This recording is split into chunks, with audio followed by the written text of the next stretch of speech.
Hey guys, welcome back to this episode of The Winding Path. In this episode, we will refresh the moon phases from the episode on timing, go over the monthly moons, and talk about lunar rituals.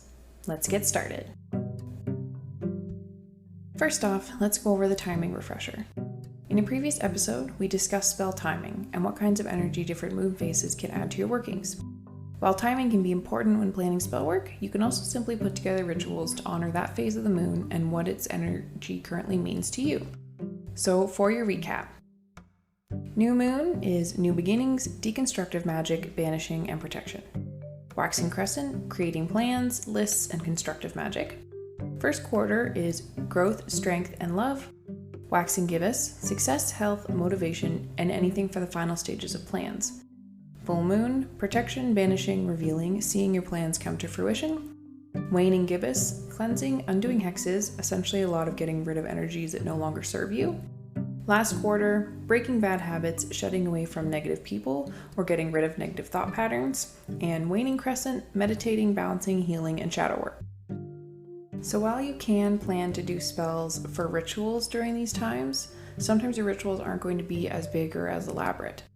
For instance, you don't need a spell to make a plan or to make a goal list, but we'll go into that much later.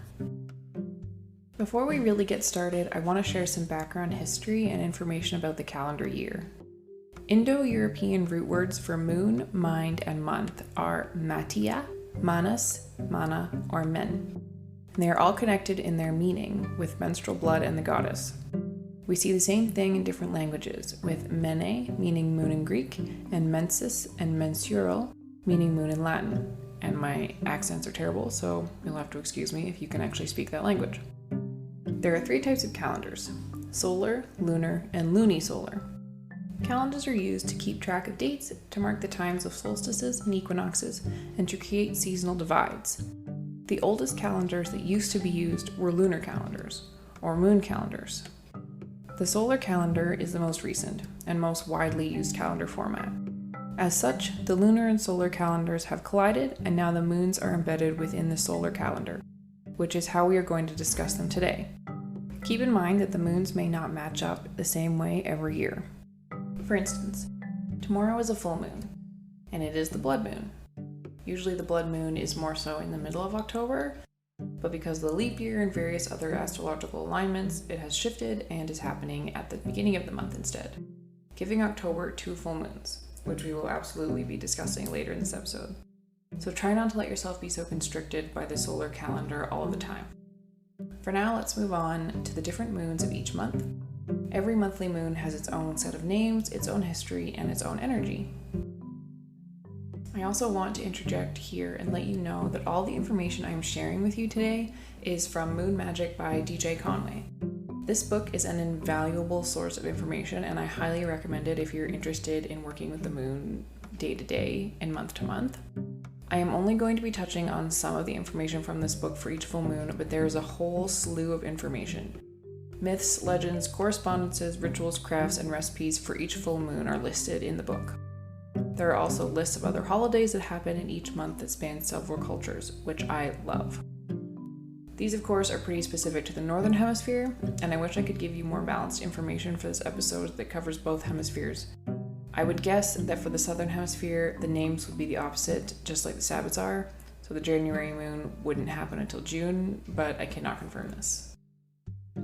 Jumping in with the January moon, and I hope you're prepared for all this info I'm about to throw your way. Primarily, this full moon is called the wolf moon, but it can go by a few other names: quiet moon, snow moon, cold moon, chaste moon, disting moon, and moon of little winter. If you're wondering what disting means, the only thing I could find on that was that it is either a Swedish annual market from centuries ago that involves a sacrifice, or it is a play on the word distant. The moon is farthest away from Earth right at the beginning of February, but it may have used to be in January when it was the lunar calendar. Because this moon happens in the dead of winter, common themes and intentions you could tap into would be doing shadow work, discovering what's below the surface, working on issues that involve no one but yourself, and reversing spells that either have no longer served you or have been put on you. Freya, Inanna, Sarasvati, Era, Chango, and Sin are deities commonly associated with this particular full moon. February. Here in southern Ontario, Canada, February is the coldest month for us. Or maybe it just feels like the coldest month to me. I don't know. But for this reason, the fact that it is called the ice moon really speaks to me. It is also called storm moon, horning moon, wild moon, red and cleansing moon, quickening moon, sol manath, and big winter moon. Sol manath is written here that it translates to sun month, but I've also seen it translate to mud month. I feel like these could both be accurate as the sun comes closer in the end of February, snow starts to melt, and everything gets absolutely disgusting and muddy. Before the sun is melting and things are starting to stir, it's no surprise that some of the intentions you can work with on this full moon is working towards things that are coming towards the surface, growth, healing, purification, and self-forgiveness.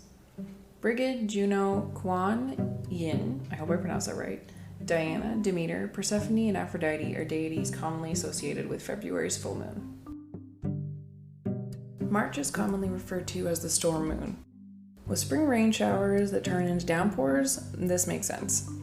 It is also called seed moon, moon of winds, plow moon, worm moon, lenting moon, sat moon, crow moon, moon of the snowblind, hearth monath, meaning Hearth's month, and Lensi monath. I think I pronounced it right. Lensi manoth, meaning renewal month. If you're somewhere with different seasons, March is usually around the time when some greenery is starting to push through, even if it's just blades of grass. So when it comes to intentions, you can definitely see how breaking into the open, growing, prosperity, new beginnings, and exploring would be intentions you could channel on this full moon. Black Isis, the Morrigan, Hecate, Cybele, Astarte, Athene, Minerva, Artemis and Luna, Sailor Moon vibes, anyone, are deities commonly associated with the March full moon.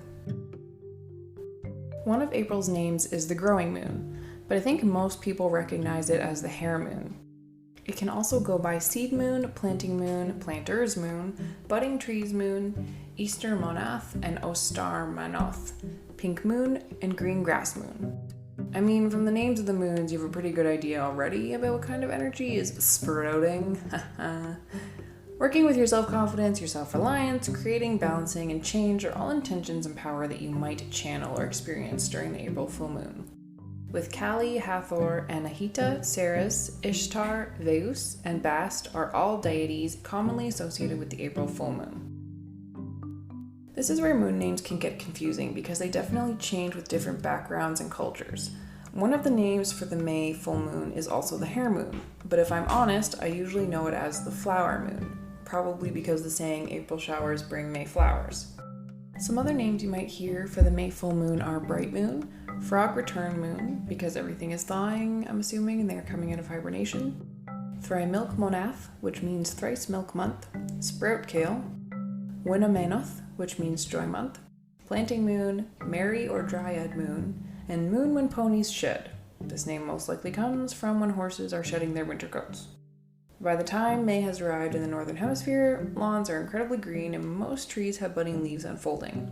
But this is also a great time to really start planning and possibly even planting a garden. That could mean flowers or foods. When it comes to intentions and energies for the May full moon, it is very focused on supernatural beings and the Fae.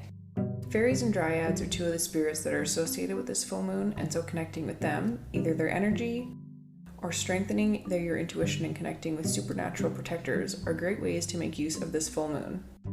My personal theory for this is because of Beltane. Beltane and Samhain are 6 months apart, and at both celebrations, the veil is incredibly thin. And yes, it does happen twice. So the ability to connect with the other side is much easier during May and October. Bast, Venus, Aphrodite, Maya, Diana, Artemis, Pan, and the Horn God are all deities commonly associated with the May full moon. June, when the weather is getting warmer and the summer solstice is approaching. Because of the time of the year, one of the moon's names is Strong Sun Moon, but most of the time we know it as the Mead Moon. Other names are Lover's Moon, Honey Moon, Aera Letha, which translates to Before Letha, Strawberry Moon, Rose Moon, Moon of Making Fat, Moon of Horses, and Brakmenoth, which means to break month. My theory for break month is because now June is in the middle of the calendar year and houses a solstice, so it's like the year has been split in half / broken. Because of the solstice, some of the intentions with the turning of the tide can involve decision making and of course strength and shedding light on situations. Ayin of Knocknain, Isis, Neith, the Green Man, Ceridwen, Bendis, and Ishtar are June's full moon's deities. July's full moon is known as the hay moon, as well as Hywyn Manoth, which is hay month, which makes total sense because a lot of the time farmers here are starting to bale hay to sit in their fields. Some of the other names for July's moon is wart moon, moon of claiming, moon of blood, apparently because of mosquitoes, the little bastards, blessing moon, follow moon, buck moon, thunder moon because of all the storms that tend to roll through, and maid mona, which translates to meadow month. This energy being in the second half of the year, intentions include preparing, divination, and doing dream work. Meditate on your goals and plans and prepare for them, specifically spiritual goals. Capira, Athene, Juno, Hel, Hulda, Ceridwen, Nephthys, and Venus are common deities for the July full moon. August full moon is aptly named the corn moon because it is right around this time when corn is ready for harvesting. It is also named barley moon, dispute moon, woad monath, which translates to vegetation month, moon when cherries turn black, and harvest moon. Essentially, it is around the August full moon that a lot of foods are ready to be harvested and stored for the winter, which is why a lot of the energy for August centers around gathering, appreciating, harvesting, health, and friendships. This is a great time to start doing some prep for the harvest season, which comes in September. Gathering what needs to be gathered and being thankful for all you have at this time. Ganesha, Thoth, Hathor, Diana, Hecate, and Nemesis are August full moon's deities. September's full moon and September in general are all about the harvest. Hosting the fall equinox and the main harvest Sabbath Mabon, obviously September's full moon is named the harvest moon. Other names for this moon include wine moon, singing moon, sturgeon moon, Halig Monath, which translates to holy month, Wetu Monath, which translates to wood month, and moon when deer paw the earth. Because this month houses the equinox, common intentions are all about balance. Balancing between the light and the dark, doing organizing and decluttering in your life, which can be physical, mental, emotional, or spiritual. Demeter, Ceres, Isis, Nephthys, Freya, Chang'o, and Thoth are common deities for the September full moon. The blood moon. It is the most witchy sounding moon, and everyone loves October because of Samhain and Halloween, so I mean, come on. But yes, October is commonly known as the blood moon. It seems like the blood moon name has a dark background, but it's really just because it was at this full moon that livestock were killed, prepped, and salted to be kept over the winter.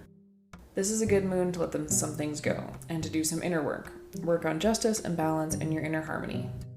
Ishtar, Astarte, Demeter, Kor, Lakshmi, the horn god, Belili, and Hathor are common deities associated with this full moon. November is aptly known as the snow moon. Usually this is when the first snow falls in the northern hemisphere. Global warming has sometimes fucked with that, but it is also known as the dark moon, fog moon, beaver moon, morning moon, mad moon, moon of storms, moon when deer shed antlers, blot monath, which translates to sacrifice month, understandably, and herbist monath, which translates to harvest month. Being the first month after harvest and before winter rears its cold and ugly head, this is a good time to do some preparations. While we obviously don't need to kill livestock and prepare them for winter months thanks to grocery stores, if you live somewhere where there is intense weather in these months, you may want to take stock of some of the food in your house, but also your witchcraft supplies. Are there herbs or crystals or candle colors that you use often and may run out of during a winter storm? These are things to consider. Other energy intentions are general transformation, and around now is a great way to strengthen your communication and relationship with your deities if you have them. Kali, Black Isis, Nik Niven, Hecate, Bast, Osiris, Sarasvati, Lakshmi, Skadi, and Mau are November's full moon common deities. And the last calendar moon is the December full moon, known as the cold moon. Well, no shit. In December in Canada, it is bloody cold. 0 out of 10. Actually, that's a lie. I really love winter, but still, it is friggin' cold. It is also known as the Oak Moon, Wolf Moon, Moon of Long Nights Moon, Aera Giola, Moon month before Yule, Winter Monath, Winter Month, Helig Monath, Holy Month, Big Winter Moon, and Moon of Popping Trees. Because December houses the winter solstice, which gives us the day that has the shortest daylight and the longest night, the intentions and energies for the December full moon are revolving around death and being reborn.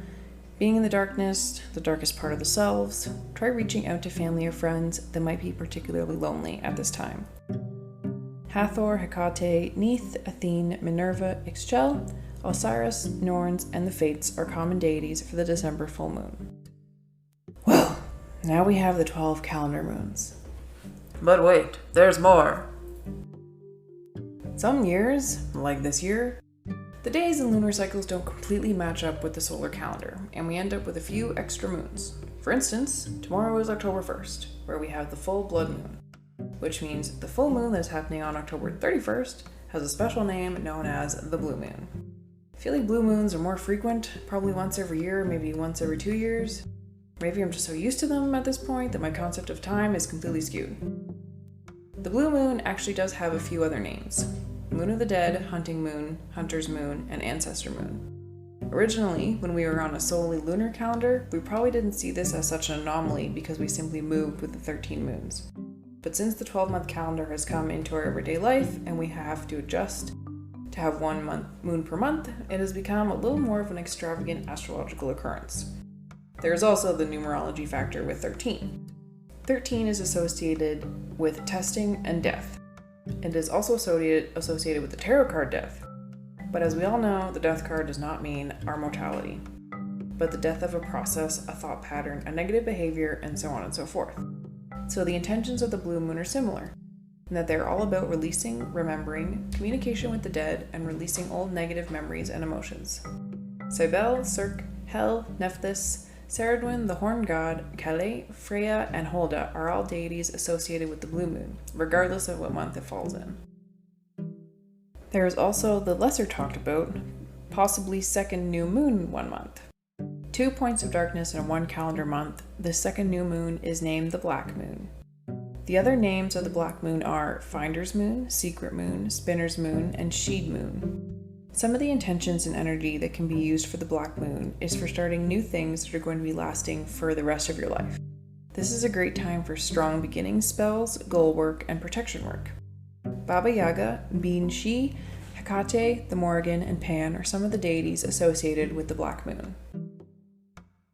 Alright, now that you've been bombarded with moon information, let's get down to the real reason you're listening to this episode, and that is putting together the lunar rituals and carrying them out. Let's go over the basics of a ritual. When you're performing a ritual, it's embodying and channeling the energy of that particular celebration, or in this case, moon phase. Rituals can consist of many smaller practices, like spells, tarot, Book of Shadows work, and more. It's kind of like the term paganism. Paganism is the bubble, and then in the bubble can be a bunch of smaller bubbles. You don't have to do spells or divination during a ritual. You can simply meditate and channel the different energies. If you practice within a certain pantheon of deities, you can also light candles or leave offerings for them on their moon.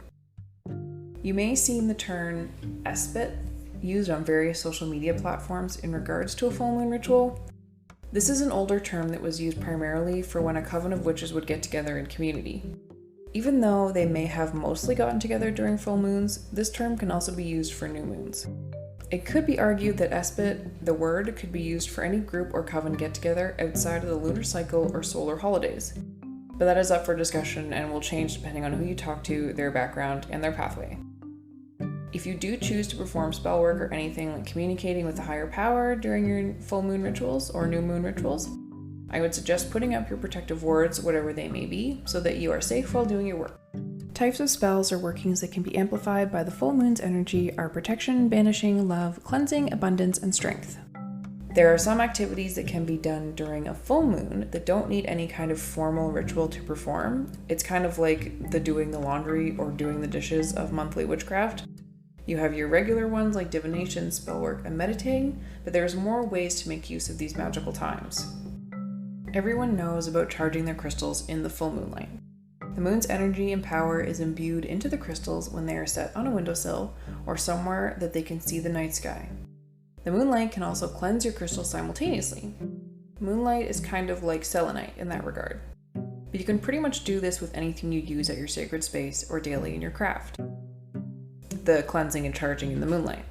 It can include your tarot cards, runes, oracle cards, mirrors, as long as it's not the scrying mirror with the black glass, spells, or your ritual knives. Anything that might have your energy stuck to it from the past moon cycle might need with a good cleanse and recharge. And if you don't get the chance to put out your stuff to catch the moon's energy, don't stress. We went over different ways to cleanse, and you can always charge on the next full moon. I would be lying if I didn't say that at low points in my personal practice, I would go months without putting anything out. There is also the very popular moon water, which is a concept that is hard to understand for some. First thing is that if you plan on ingesting the water at any time, to clean it. If you're using rainwater or snow, strain it through a cheesecloth and then boil it. When it cools, strain it again. You can even boil it again. Do that as many times as you want before you feel like you'll be able to ingest it without being sick. If you want to just use tap water or bottled water so that you know it is safe to drink, that is also fine. Take your water, put it in a mason jar or another leak-proof jar, and place it on the windowsill during the full moon. The next morning, take the jar and put it anywhere out of direct sunlight. And you can use this water for a few things. Watering your plants to give them a magical boost. Dropping some in your pet's water for a magical boost, as long as you've made it safe to drink. Putting a drop or two into your beverages, water bottle, coffee, tea, even alcohol. Using it in magical misters. Put it in a spray bottle with some crystals and use it as a cleansing spray for door and or window frames in your house. Freeze it into ice cubes to make midnight margaritas, or realistically, any beverage that requires ice, more magical. Cleansing items that are water resistant, like certain crystals, your ritual knives, or other sacred tools in your practice by putting the water on a cloth and gently rubbing them down. Types of spells or workings that can be amplified by the full moon's energy are protection, banishing, love, cleansing, abundance, and strength.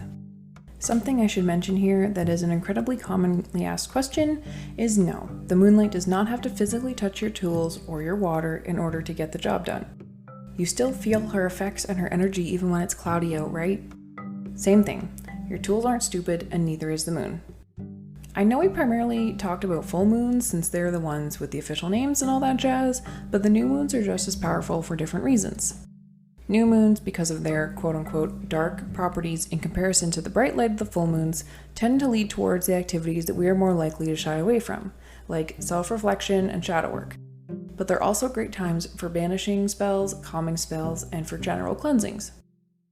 Types of work that would be good here are ones that involve shedding old habits, making preparations, plans and goals, and planting seeds. If it's a spring new moon, this time of the lunar cycle is also a physically good time to plant gardens and flowers. Well, there you have it, a whole buttload of information about moons and how to work with them. If you think I missed anything or want me to go into more detail about anything you heard in this episode, leave a comment on my Instagram or Twitter under the episode's live post. Next, we'll be finishing the mini-series of basic practice techniques by diving into the Sabbats, fire festivals, and their rituals.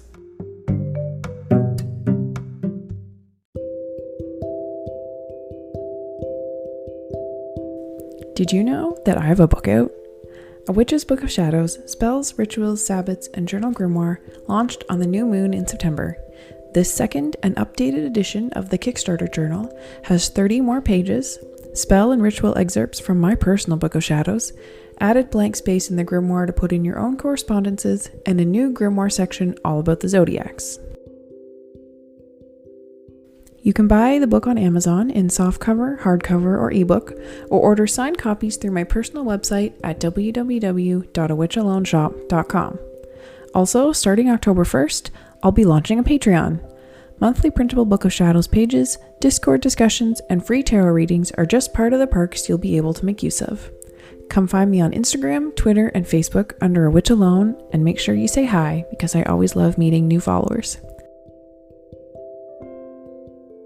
And as always, let's make some magic.